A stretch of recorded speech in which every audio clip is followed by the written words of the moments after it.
It is Monday on Daily Delivery. Michael Rand here. Patrick Reusse from the Star Tribune with me as well. Patrick, no secret where we're starting today. Kirk Cousins out for the season. At least that is the reported diagnosis everywhere. I think they're waiting for final tests to confirm it, but torn Achilles seems to be the reporting that we're seeing everywhere, including the Star Tribune. And really, you can't change the team's season much more than by having a season-ending injury to a quarterback, especially one who, while frustrating with some inconsistency over the years, has been the mark of durability, both with the Vikings and before that.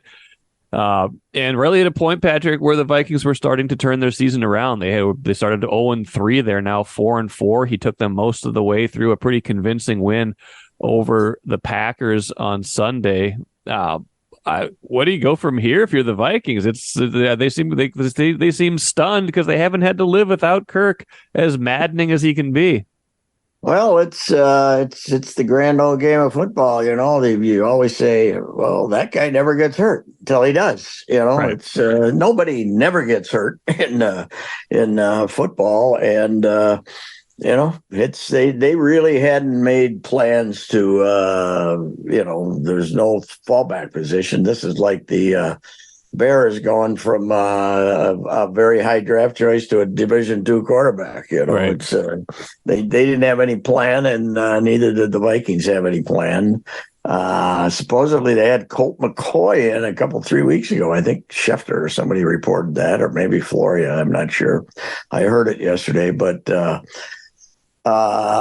they just assumed, and fans all assumed, that we would continue to see Kirk play, and he would have some very good games and some average games. And the last 2 weeks were San Francisco was really good, although San Francisco's defense got butchered again yesterday by Joe Burrow. They're a mess. And then that he's just running, and the Achilles hole goes. I don't know a lot about those things, but it does seem that it's not some hit or anything that ever causes an Achilles. It's just trying to move. And you said that you've seen some things or read some things that when it's ready to go, it's ready to go, and it goes. And Aaron Rodgers, the Jets lost Aaron Rodgers on his fourth play, and the Vikings got almost 8 games this year out of Cousins, but it went, and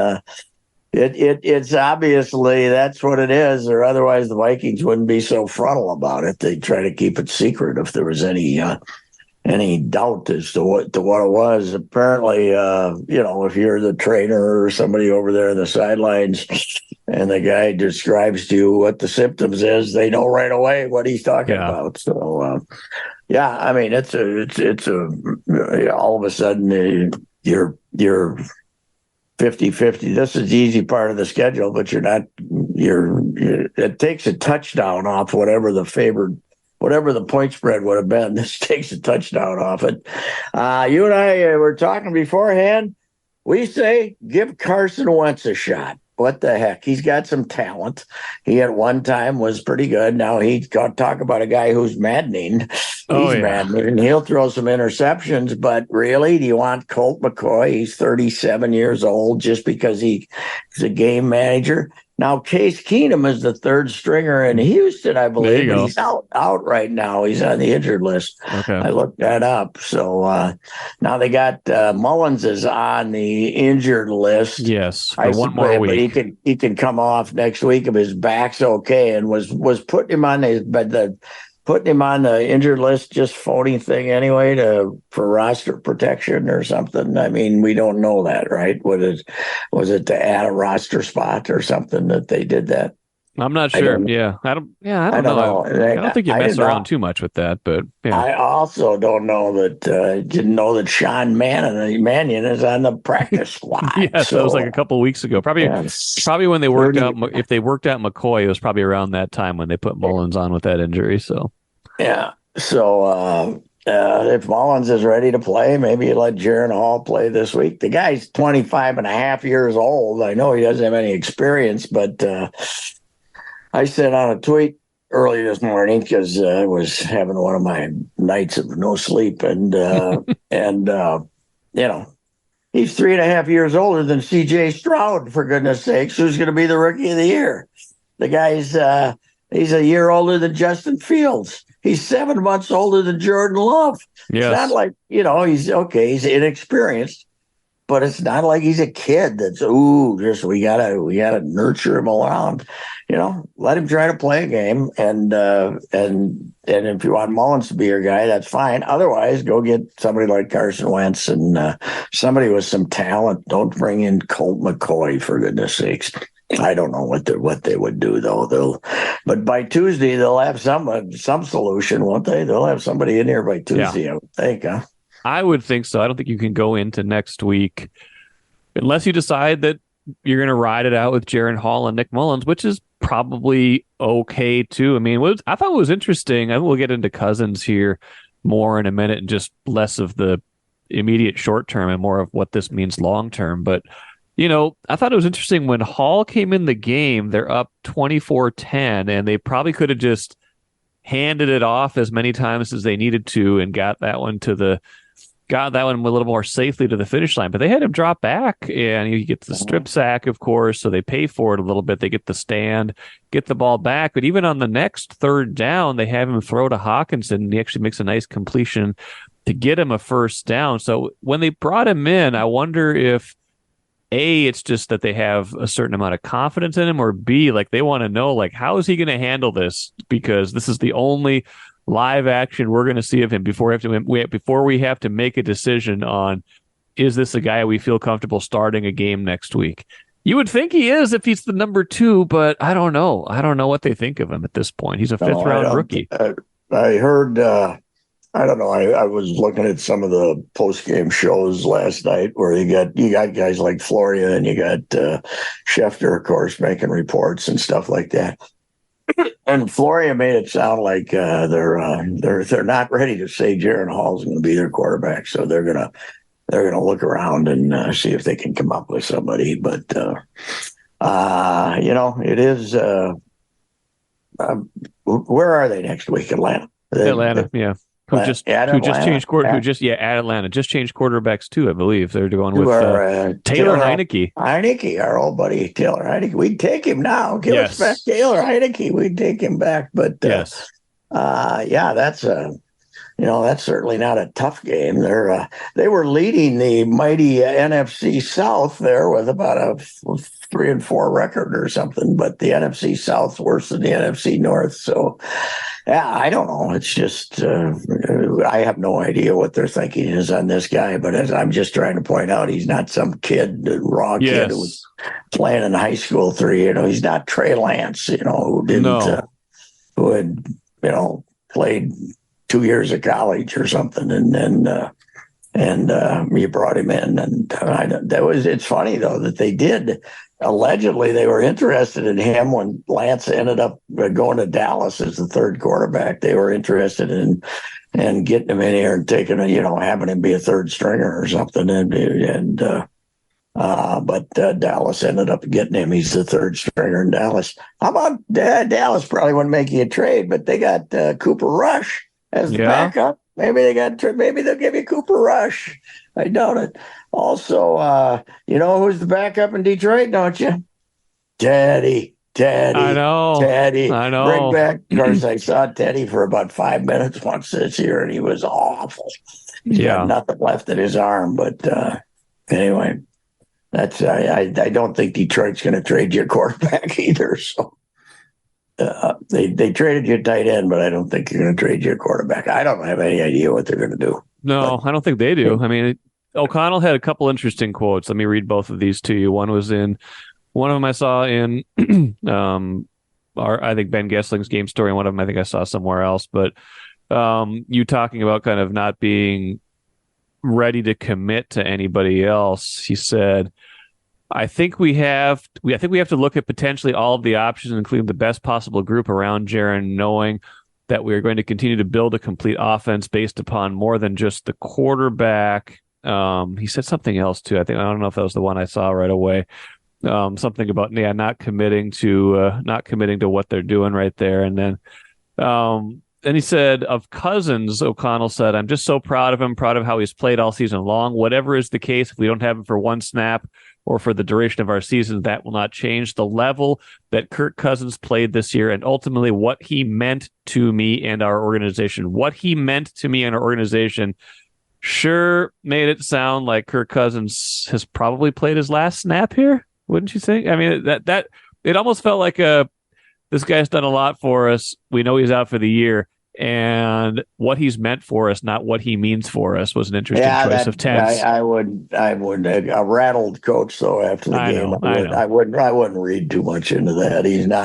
He's not saying, okay, I'm sending some subliminal message here. I don't think. I don't think he's. I don't know. Maybe not. I'm sure that I'm sure that's pretty well given now. What kind of offers is he going to get? Who cares? I mean, his they had to move on here sometime. He'd be 36 next year, right? Was he 35, right. 36, yeah, whatever? He'll be 36 at the start of next year. Yeah, but it's our need to just absolutely pour syrup all over the guy after he gets hurt, that he's the greatest human being that ever lived, and we all love his family. And I'll say one thing, doing that quarterback show might be the greatest thing for his reputation ever, because everybody, he was, I didn't watch it. I don't watch that kind of crap, but everybody tells me that it was terrific publicity for him, and he comes off as the heroic, not heroic, but he comes off as a really good guy, and the whole family man stuff, and people have embraced him even more so than ever. He did have a few rough games this year, but that San Francisco game, I think, changed the whole narrative for him, don't you? You did. I mean before that, I thought he wasn't as good as he was last year. But and his whole career here has been up and down. That's the funny thing. Like he's on an up note right now, and he's been playing well. You look at it and you're like, well, they're certainly better with him than without him. But that's partially because of how he's playing, but partially because of what the options are behind him. But yeah, you get something that happens in that moment when he's having a good game, when he's off of probably one of his best games ever with the Vikings on that Monday night game. But the offense still wasn't that good this year. His whole tenure here has been so up and down. You do forget that. You forget that pretty quickly. Now, I do think that stuff from the locker room is pretty genuine. These players are like, man, what are we going to do now? Essentially, like, oh, sure, that's true. And that thing we got to remember is they're playing without Jefferson here for at least. One more week. Well, at least one more week. Yeah, they're 3-0 without Jefferson. Yeah, that's weird, isn't it? It's strange, but they have to. And they ran the ball a little bit. Akers had some moments yesterday, but they really have to be able to run the game. If you're gonna give Jaren Hall a shot, you better give him a running game to go with it, right? Yeah. I mean, you can't say go out there and throw it 40 times like Kirk did. So, especially without Jefferson. So, no, it's a quandary that you certainly thought you were not going to face, but you should always, in the NFL, you should always feel like you're going to face the quandary of not having your quarterback, because there's this game, nothing is guaranteed. The people talk about offense, defense, blah, blah, blah. Offense, defense, injuries are the three most important things. And, it's just as important as anything in the NFL. I keep telling the story that, I watched 2 straight night games a couple of weeks ago, and in each of them, they told us the guy at the hospital had movement in his limbs. Right. That's what this sport is. It's in the NFL, everybody gets hurt at some point, and the fact that it turned out to be Cousins is not good for the Vikings. And they're not gonna run this gauntlet of 5 fairly easy games without Cousins. They could have put together a real nice winning streak with Cousins. Now we don't know. They could still go to Atlanta and win, though. That's are we fearful of the lopsided quarterback matchup between Taylor Heineke and person X? I don't Right. think so, right? I don't think so. It's just fascinating, like the timing of it. They're on a 3-game losing streak. If this happens, you never want to see it happen at any point. But if this happens when they're 1-4, they probably just go into full on rebuild, right? They just well, we're 1-4, we lost our quarterback, but now they're 4-4.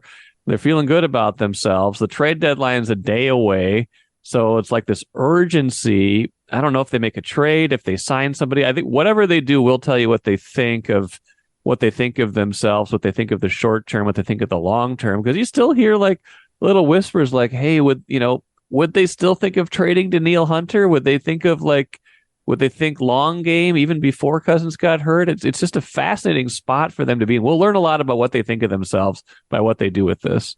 Yes, I think you're right. And it is just it could have been worse. It could have been next week when they couldn't do anything about it, right? Well, aside from side players, side plays. But I can't see him. I can't see him giving up anything significant to get a quarterback. It's not the other. But the thing that hangs over this is the idea that it's a loaded draft for quarterbacks, and that if you're going to get one to. Yes. If Jaren Hall is your guy, as you think is going to be your guy, or when you drafted him, what was it? Second round or third? Fifth round. He's a fifth round pick. Fifth round. Oh, well, then it's not that big. I thought he was. I thought he was high. Well, the reason he fell down to there too was because he was 25 years old. Right. That's why. That's so. Yeah. It's so. Yeah. I mean, if he's the quarterback and waiting, then you might as well look at him for a game and then figure out what you're going to do, right? You can still bring in Carson Wentz next week. Anytime, yeah. So I don't know what they'll do. I got a hunch they'll bring in somebody, but if it's Colt McCoy, I think that's stupid. They already brought in Mannion. I mean, what Mannion is. He's a placeholder. I don't know. It's the other interesting thing is how well the defense is playing. Yeah, I was just going to say the same thing. The defense is 1-2. I mean, they were great offensively against San Francisco too, but the defense won that game too. Yeah, and the defense was fantastic yesterday. They made the Packers look silly most of the time, and now the Packers made the Packers look silly a lot of the times on offense too. But I don't know what Jordan Love will become, but I think he's not going to be a Hall of Famer. Oh, no. Here's the deal. You're on our 1-yard line, right? And you got Austin Dillon in the backyard and A.J. Dillon, A.J. Dillon, yeah. A.J. Dillon in the backfield, and you're trying to hit some guy in the back of the end zone for a pass. I mean, I think they scored that time anyway, but they're stupid. I don't know. I've watched them some, and he makes the wrong throw. When he's got the easy throw, he makes it a hard throw. They got terrible receivers, and they got the tight end who's not ready to play, and they're bad. Packers are bad. I think they're gonna, they're even with the Bears for being rotten. So. I think that I wouldn't get too excited about how well anybody played in Green Bay yesterday, but you could be. I guess we can't throw away Packer victories. And somebody told me that the spot was only like 3.5 or something. The Vikings are 2.5 or something. The line going in, I think it was 1. I think it was 1. Yeah, 1, whatever it was. I think Mackey or somebody told me 90% of the money at that point was on the Packers. What is wrong with people? I don't know. Aren't they watching them? I don't know. I should have gone to St. Croix and bet my house mortgage on that game.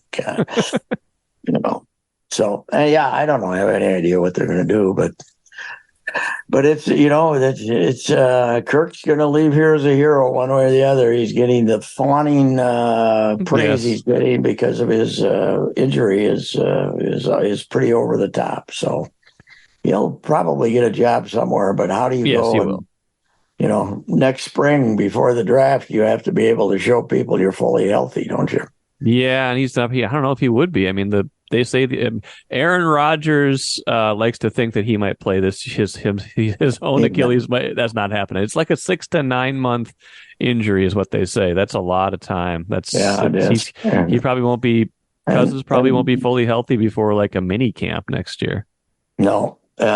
So yeah, that's true. So anyway, it's all the optimism is now turned into a big, huge question of you just said it 100%. You'll find out before the end of the Tuesday trade deadline what they think of themselves.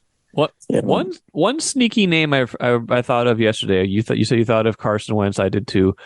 Mac Jones. They've been trying to run him out of New England. I don't like him. Well, I'd like him better than what they have here. I don't like him that much either, but he's a guy who kind of he's making some money though, isn't he? No, he's a rookie. He's still on his rookie deal. So, and he's not a rookie, but he's in his third year, so he's still on his rookie deal. So you'd have him for another year or two after this. So I don't know. They've been trying to run him out of New England for how bad he's been, but they got nobody to throw to over there. No, that's true. And he might need it out without Belichick over there growling at him the whole game. But then what do you send them?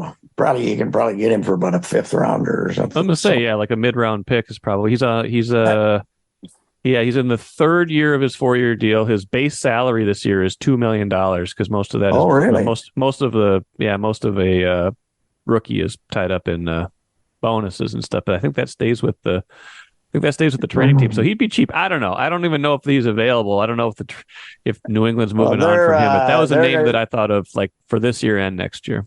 They're going to try to lose enough to get one of the quarterbacks. Right. They got to think, don't you? I mean, they got to. Yeah. Is this it for Belichick? I wonder if he's going to take off. I don't know. He can't like this losing too well. No. Anyway. We'll see. I'm sure we'll talk a lot about that this week. That'll be the thing. Well, they always have the plan B out there that they're ready to do something that they say on every instance. We'll see if they were ready to do something on Kirk. So yeah. Grand Casino would like to take a moment and salute the true football fan. The passion, the hope, the anticipation, that incomparable feeling of winning. Grand Casino would also like to take a moment to remind you that you can find all that anticipation, thrill, and winning at Grand Casino. Grand Casino, let your story begin. One guy we thought we were going to see or would plan to see over the weekend, but didn't. Jimmy Butler, he wrote about that. How are you resting this early in the year unless you're just ducking him? You're ducking him. They're ducking him, and they're getting him away with it. He doesn't want to play here. What's wrong with him? What's the deal? That's weird. Is this 4 times he's missed playing against him, including the last 2 games here? 2 games here and 2 games down there. Well, it's the 3rd game of the season. How's your new rules? This is okay. Right. I mean, first of all, if you're going to have your new rules, you're going to say nobody can rest the first 20 games of the year. Okay. Then you got to have some wear and tear on you before you can rest. It's a complete joke. And of course they just talked around it, but at least they didn't try to lie and say he had an injury. They said rest. Right. So it stunned me. It shouldn't have, but I mean, I was talking to John Krasinski and Hein and those guys, and they were saying none of them expected him to play. I said, "What? It's a game 3. They just got beat. They're 1-1. Do they really want to mail it in and be 1-2 just because he doesn't want to play here? What is it? Is it the snub to the fans? Is it who's he mad at? Who's he trying to?" What's the purpose of doing it? He's going to get booed. So he gets booed every place he plays. Yes. He's like Carlos Correa, for goodness sake. Right. Because he's Jimmy Butler and he's an idiot who's a hell of a player. Right. But yeah, everything they said in mid-September about tanking just blows right up when they let a guy do this in the game 3 for no reason. Okay, it was a back-to-back.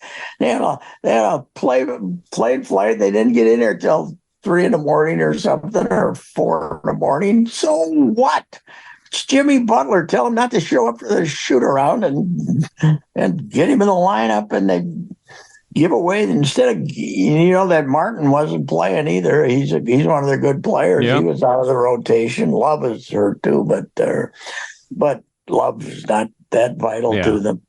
But you're telling the Timberwolves, here, take this game. We're giving it to you because we're not going to have Jimmy Butler play, and they don't have much size anyway, and the Timberwolves are kind of devoted to this two bigs on the court at all times philosophy now. When you throw Naz in there, who's fantastic, he was their best big. He was their best big the other night. Terrific. He was terrific. Yeah, Gobert was moved around fairly well. But I think you got to figure out how you're going to play him though. Like who's playing with who here. Naz should get used to playing with one of them or the other. Naz should be on the court once Gobert's on the court, I think.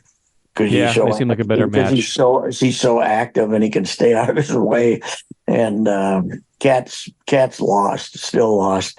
I can guarantee you, Cat is not going to be unhappy when he gets traded out of here. the usage he's getting is just not. The 3-pointer which he can shoot should come out of him. Trailing the play as the big man who's going to go in and post up after that or something. He's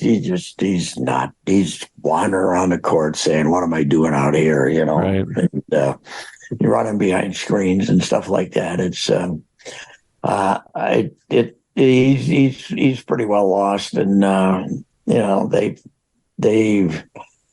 But I don't get it. I mean, Butler, why he doesn't? He's the guy that came in and told everybody they were a bunch of gutless SOBs, and then went on TV and said the same thing and basically talked his way out of here and put the franchise in chaos.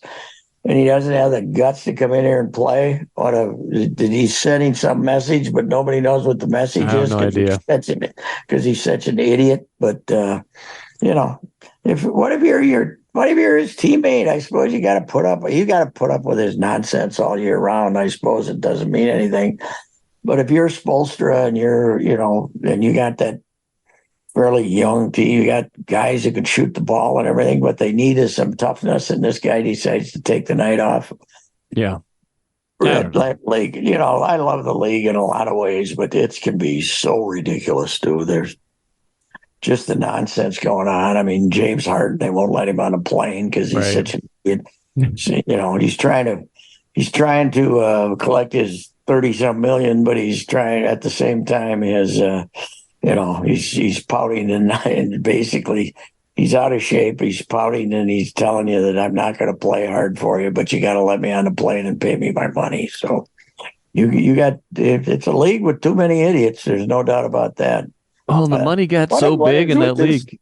Why are they paying guys? I was talking to the great Terry Kunze the other day, my favorite basketball man. If you want to know who's a good high school player in Dilworth, he can tell you, man. He knows everything. EuroLeague, everything. He covers everything. But we were talking, why are they giving these 35-year-old guys these huge contracts, Paul George and guys like that? What's wrong with you? Why are they giving every other sport, including baseball now, since we got out of the steroid area, they don't pay you when you get that old. But the NBA, which is the hardest game physically there is, almost, because I think it's harder than hockey in the sense of the wear and tear of one player, because they're playing 35 minutes in the game. They're good. I don't get why they're giving money to old players. I just don't get it. And I think he's giving max contracts to, Durant's going to get hurt and miss 30 games. It's a given. He's not going to. They always talk about that team as, they put this team together. They put this super team together. No, they didn't. Durant's going to miss 30, 40 games. It's a given. We might see them together in the playoffs. Yes, we might. True. I know. And I don't know, because there's money to give as part of it, right? Like it's all tied to this. It's all tied to the salary cap. The salary cap is tied to revenue, and the revenues have skyrocketed because of these TV deals. It's like there's 15 guys on a roster, 12 guys on a roster. It's not like the NFL where they got all this money and they got to pay 45, 53 guys. Like you got to pay 12 guys. You got to pay like 7, and the rest of them are minimum guys. There's so much money to go around in that league. But then you end up trading for a guy who's making $41 million now and is going to make 50 before he's done. And you got to end up. I mean, they're going to have to keep Rudy Gobert and trade Cat. That's going to be one of the worst deals in the history of basketball. That you ended up with Rudy Gobert. Because you ended up with Rudy Gobert, you got to get rid of Cat. It's. I don't know. I'm not too sad about that. No, really? You want Rudy Gobert? I don't want Rudy Gobert, but I think in a certain sense, as much as you say, I'm saying as value as a player, there's no question. Yes, there's no question. But by the way, you know who else hasn't been worth a hoot since in this season so far? Anthony Edwards. Yeah, he was terrible in Toronto, and he was lost the other night. He was bad until the last 5 minutes. He had 3 shots. It didn't mean anything, but he was doing nothing. So they're all trying to figure it out. This offense is still something that's not there. Well, when they put in Shake, all of a sudden Kyle Anderson's got to be the point guard. He got to have him, and he's got to have the ball all the time because Shake is well named. I'll tell you, because when he and that Tony Brown were on the field on the court the other day together, it was chaos. Troy Brown, whatever his name is. You see Taurean Prince is starting for the Lakers, making threes, but you had to give up the money. Of course, he got hurt last year too, but you had to give up. You couldn't sign him because of the money. So let's face it, they got cheap with their bench here with Milton and Brown they're. I was thinking how deep they are, but I was too. I like their depth coming in, but it's just 2 games too. I don't know. I know it's 2 games, but Shake looks to be like an off guard, not a point guard. So that means all of a sudden Jordan McLaughlin's going to be a backup point guard again. So. And who's the long-term answer there? Like Conley's playing. Yeah. I like Conley. He's good, but everybody likes Conley. Yeah. He's not going to be here forever. He makes a lot of money, and he's old. He's going to miss 20 games. Right. He's not going to make it from start to finish. He had several injuries in Utah. I think he played most of last season. He did. But the year before, he missed a lot of time, and you can't do what he does and keep going at that age. You shouldn't be playing more than 25 minutes, and they need him badly or so. I don't know. But it was a good full house crowd, enthused, and they love Nas. They love Nas, and they should. Nas are they lucky he developed into this player that he did. Wow. And that he signed for what he did. I mean, he's making good money, but 3 for 42, that's... Yeah, he could have gotten more. That's right. That's for sure. It will be interesting what they look like when they get McDaniels, too. So. Yeah, he'll still playing better without him defensively, and then that adds to the depth too. So Rudy thinks they can be the best defensive team in the NBA. I read that this morning in the Chris Hines story. And it's, I'll buy top 5 at least. I'll buy top 5 when they get McDaniels. Yeah. But they were top 10 already last year without Gobert being all that good. So they were vulnerable to the 3 with Duncan Robinson and Hero, but that's the Miami's one of the better shooting teams too with those 2 guys. So they're going to make some. They're going to make some shots. Yeah, they can. They're going to have to defend and grind it a little because they're playing too big all the time. Defending and grinding. That sounds like the PJ Fleck game that I watched the other day. I thought we were going to throw the ball more this year, Patrick, and now we're back to giving Jordan Newman got it 40 times. 40 times, but they passed for over 200 yards. Yes, they had 400 yards. Yes. Somehow they managed. They ended up getting 27. 27, It could have been a 40-point game if they didn't mess around like they do. But they have I'll say one thing. He's kind of like Glenn Mason. He has an endless supply of running backs. It doesn't make any difference. Doesn't make any difference who you put out there. Sean Taylor comes out and fumbles, and that's it. We don't see him, and he fumbled right on the first play of the game, and then he screwed something else up. Right, I didn't watch. I missed that. I didn't know what else he screwed up, but he had another fumbled. Mess up, but he didn't play. And all of a sudden, this guy who hasn't played, Nubin's kid brother, comes in. Nubin doesn't have a kid brother as a quarterback, does he? That'd be good. So Ethan was fine. He was fine in that game. He was fine in that game. Tanner Morgan Jr. Oh.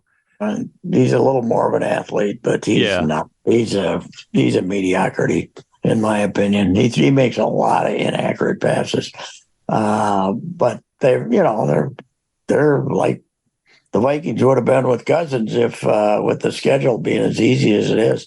Though who's the best team in the West? Nebraska. They're playing well. They're playing lucky. A lot better. They're lucky. The Gophers are lucky they played them. Yes. Before they pulled the plug on the quarterback, Sims lost the game here to the Gophers, and the transfer from Georgia Tech, and he's awful. I mean, he can't pass. He's a runner, and they finally pulled the plug on him after the third game, I think. And whoever this guy is they've gotten better since then. They're the best team in the West, probably. They might not lose it. I don't know if they got. They've got Wisconsin. They got any of the big. Well, they'll beat Wisconsin. Wisconsin's no good, but they could. I don't know if they have Ohio State or anybody left. I don't think they do. I was looking it up the other day. I'll look it up again. They've got an easy schedule. They may not lose a game. They may end up at 6-3. So they've got Michigan State, Maryland, Wisconsin, and Iowa. Yeah, they could run the table. Michigan State's awful, and Maryland's okay this year, right? Except they got beat by Northwestern. Oh, geez. Saturday, They got beat by Northwestern Saturday, so they went in the tank after getting built up. So, they're all the same, let's face it. But Nebraska's probably got more talent than the other teams. The Gophers, and the Gophers already got the win over them. So. Yeah, which they pulled out. Up 6, if they both ended, how many of the Gophers lost in the Big Ten? Just two. Just the bad Northwestern game and then the Michigan game. So they got Illinois and then Purdue and then at Ohio State and then so they're going to go Wisconsin. 6-3. They could go 6-3. They're going to be 5-3 going into the Wisconsin game. By the way, Ohio State is not. Played great against Penn State, but. They were fighting to beat Indiana over the weekend, so they're not a mighty team. Plus, we don't know what they're going to do with the Michigan. Are those all going to turn into forfeits? No, it's if they do, it won't be. I mean, they're saying this won't be resolved until 2024. So it's not. It's that thing is correct. I've never heard of That's so funny. It's just it's just dumb. Just dumb. It is. What are you doing? This guy that's a ex-Marine, he said, I'll go spy like I'm in Afghanistan or some damn thing. It's unbelievable. And they're saying he stands next to Harbaugh on the sidelines all the time. Harbaugh saying, I have no idea. Yes, you do. Of course you do. He's the easiest liar of all time, Harbaugh, man. He's unbelievable. He's crazy.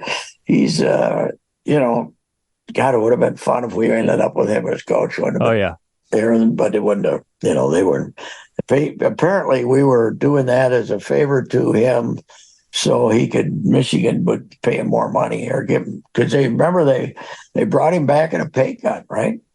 I don't remember. When he was 2 years ago, they were mad at him, and they made him come back. And he cut his pay because of performance, so he's been bitter ever since. But this is great.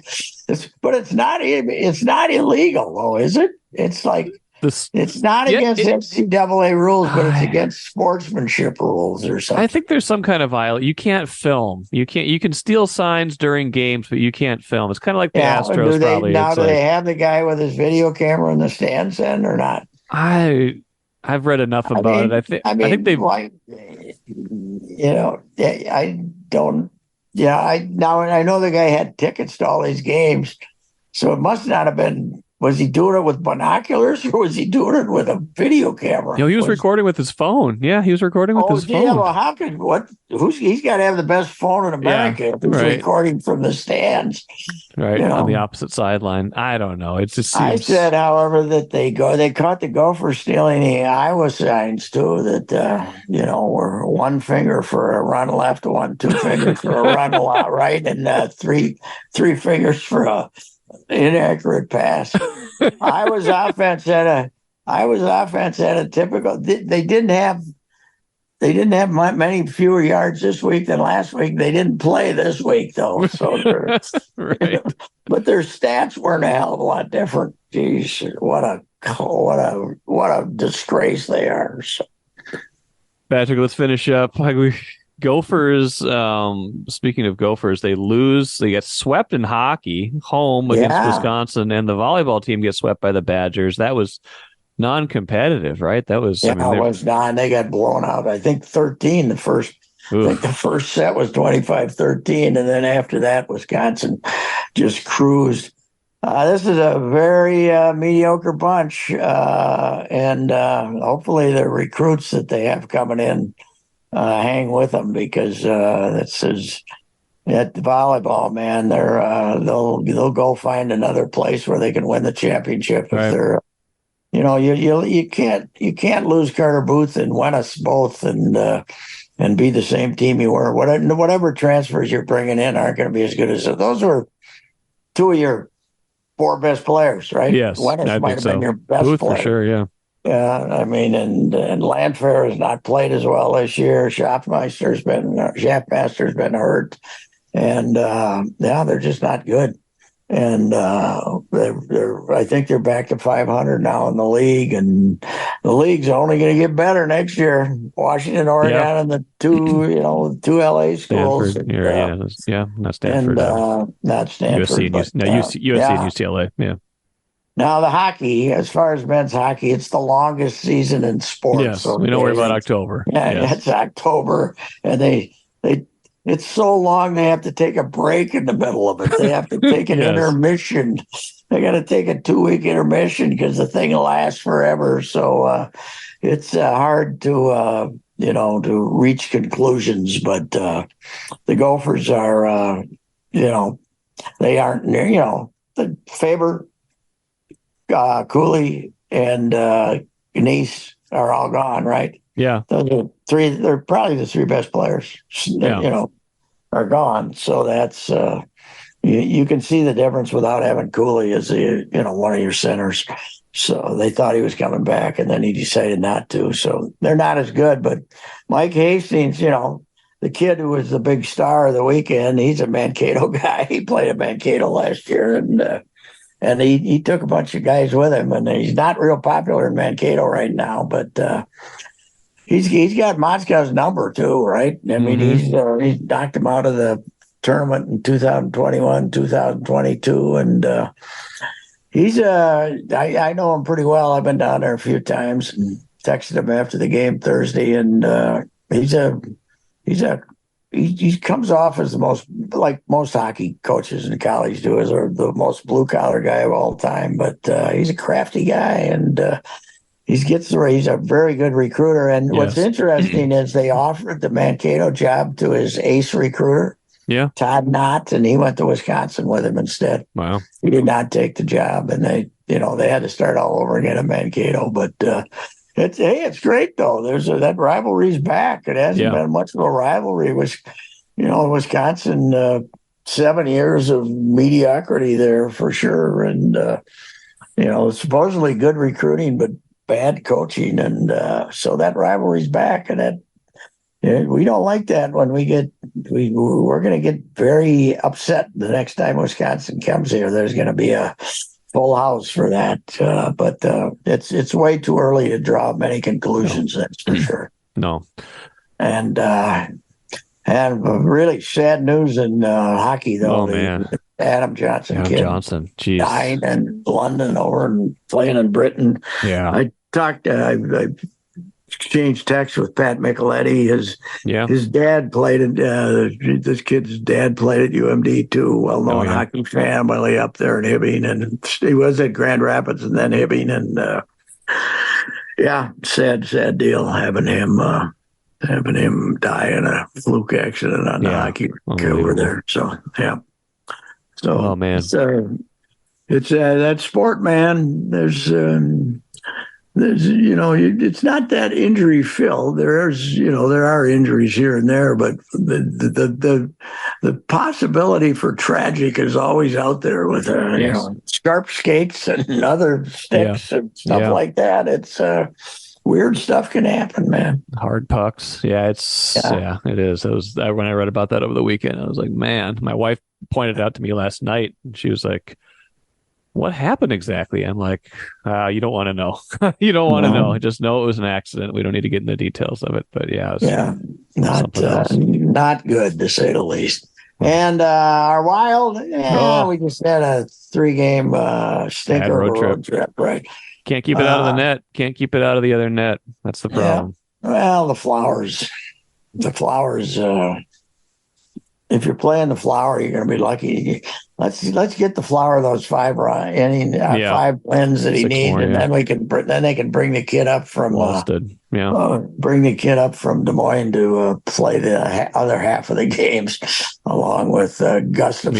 They get Gus straightened out too, though. He's struggling. Wow.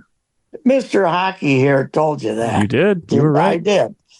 If you're a mediocre player, a goalie who has a really good year, a.k.a. Jake Allen, and the next year you're not going to be that good.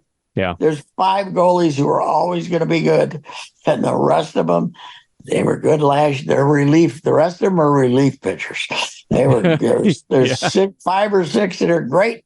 There's others that are good one year and rotten the next. And I wouldn't say Gus is rotten, but the season started well for him. He had the 41 save shutout. Yeah, 41 save shutout. But I don't know. But speaking of long seasons, somehow the NHL season, even though it's the same number of games, seems longer than the NBA season. It does. So it does. They start a little bit earlier. They start early, and it just goes on forever. And it's you become numb to who's playing who and what anything means. But then you get your ties and it's Mr. Hockey over here. I can't do it. I try to get over that. I try to give myself a one game a month. I put myself on a regimen so I get over there at least for 1 game a month. But November, October don't count. November, December, January, February. Too much other stuff going. If I can get over there 4 times, I'll be happy. So, too much other stuff. Well, I don't know who we're going to be talking about as the Vikings starting quarterback a week from now, but I'm sure interested to find out this week. I'm sure I'll talk about it a lot more the rest of the week. I'm sure we'll talk about it more on Access Vikings too. Patrick, appreciate it as always. We didn't even talk the World Series. That's how much stuff is going on. We didn't even talk about the World Series. How about Arizona, man, alive? I got to call Gardy and ask him about his guy Lobello, man. He went and worked for. What an amazing story he is that he kept the job through those. Arizona hung with him through 100 and some lost season, and then 2 years ago, 2 teams had lost 100 games and playing in the World Series. It's amazing. It is amazing. It's amazing. All righty. Thank you, sir. See you later. Bye.